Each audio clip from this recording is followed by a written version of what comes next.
সপ্তম জাতীয় সংসদ নির্বাচন অনুষ্ঠিত হয় ১৯৯৬ সালের ১২ জুন। তবে এই নির্বাচনের শেকড় আরও গভীরে।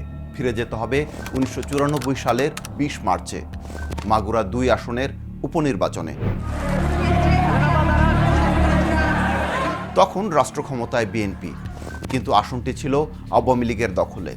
এই উপনির্বাচন ঘিরেই শুরু হয় নাটকীয় রাজনীতি, যার পরিণতিতে আসে তত্ত্বাবধায়ক সরকার এবং ১২ জুনের নির্বাচন।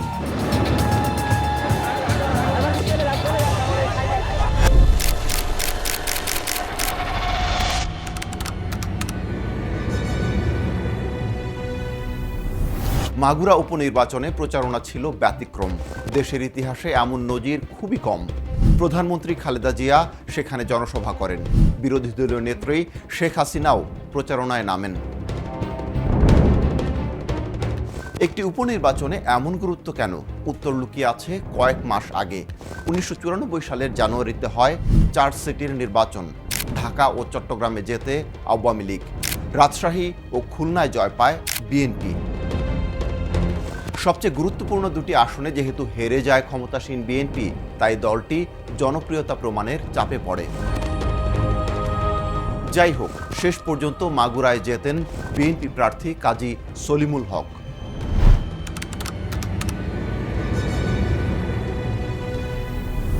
আওয়ামী লীগ নির্বাচনী ফলাফল মেনে নেয়নি, সন্ত্রাস আর কারচুপির অভিযোগ তোলে।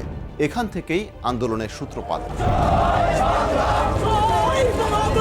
আওয়ামী লীগ, জাতীয় পার্টি ও জামায়াতে ইসলামী এক হয়। তাদের দাবি একটাই, নির্দলীয় তত্ত্বাবধায়ক সরকার। রাস্তায় নামে মানুষ, মিছিল হয়, হরতাল হয়। সংঘর্ষও তখন নিয়মিত ঘটনা।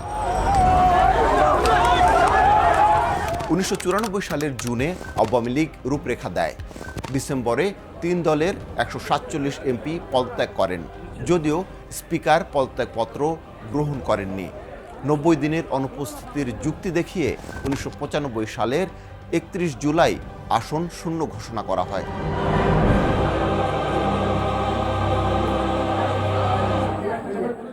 বিষয়টি সমাধানের চেষ্টায় বাংলাদেশে আসেন কমনওয়েলথ মহাসচিব ইমেকা এনিউকো, কিন্তু অচলাবস্থা কাটেনি, বরং সহিংসতা বাড়তে থাকে। শেষ পর্যন্ত সংসদ ভেঙে দেওয়া হয়। ঘোষণা আসে ১৫ ফেব্রুয়ারির নির্বাচনের।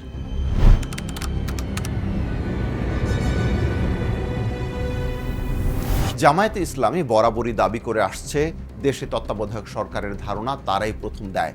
নিষেধাজ্ঞা কাটিয়ে রাজনীতি করার অনুমোদন পাওয়ার পরই পুনর্গঠিত দলটি ১৯৮০ সালের ৭ ডিসেম্বর সংবাদ সম্মেলন করে। দলটির ভারপ্রাপ্ত আমির ৫টি নিজস্ব রাজনৈতিক পদ্ধতির ঘোষণা দেন। সেখানে ছিল তত্ত্বাবধায়ক সরকারের প্রস্তাব। তবে সংবাদ সম্মেলনে এই প্রস্তাব গুরুত্ব পায়নি, বরং আলোচনায় আসে মুক্তিযুদ্ধে জামায়াতে ইসলামীর ভূমিকা।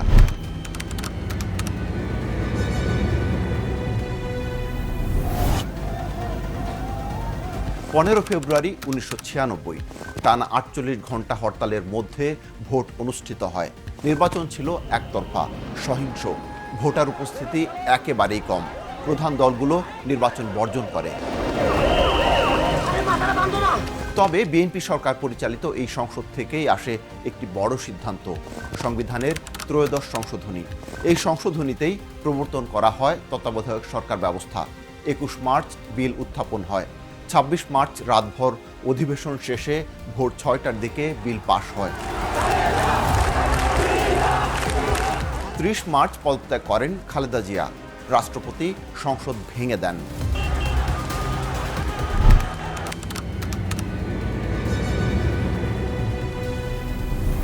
বিচারপতি মোহাম্মদ হাবিবুর রহমানের নেতৃত্বে ১১ সদস্যের তত্ত্বাবধায়ক সরকার গঠিত হয়।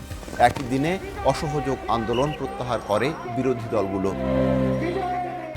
৮ এপ্রিল প্রধান নির্বাচন কমিশনার হন সাবেক সচিব মোহাম্মদ আবু হেনা। ঘোষণা দেন, সপ্তম জাতীয় সংসদ নির্বাচন অনুষ্ঠিত হবে ১২ জুন। ১০ মে প্রার্থী তালিকা ঘোষণা করে প্রধান দুই দল বিএনপি ও আওয়ামী লীগ। তত্ত্বাবধায়ক সরকারের জন্য এই সময়টা মোটেই স্বস্তির ছিল না। ২০ মে সেনাপ্রধান জেনারেল নাসিমকে বাধ্যতামূলক অবসরে পাঠানো হয়, গৃহবন্দী করা হয়। বিকেলে জাতির উদ্দেশ্যে ভাষণে রাষ্ট্রপতি বিষয়টির ব্যাখ্যা দেন। রাতেই অস্থায়ী সেনাপ্রধান পদে নিয়োগ পান মেজর জেনারেল মাহবুবুর রহমান। নির্বাচন শেষে 14 জুন জেনারেল নাসিম সহ 6 সেনা কর্মকর্তাকে মুক্তি দেওয়া হয়। পরে তাদের অবসর দেওয়া হয়।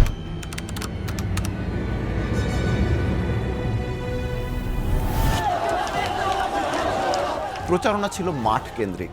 দুই নেত্রী শেখ হাসিনা ও খালেদা জিয়ার টানা সফর, পথে পথে জনসভা। 10 জুন টিভিতে ভাষণ দেন দুই নেত্রী। 1972 থেকে 1975 সাল পর্যন্ত আওয়ামী লীগের ভূমিকার জন্য ক্ষমা চান শেখ হাসিনা। আর খালেদা জিয়া বলেন, নির্বাচনে স্থির হবে বাংলাদেশে গণতন্ত্র টিকে থাকবে কিনা।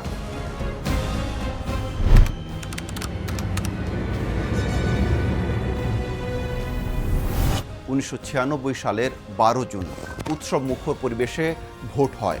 আওয়ামী লীগ জয় পায়। 21 বছর পর ক্ষমতায় ফেরে।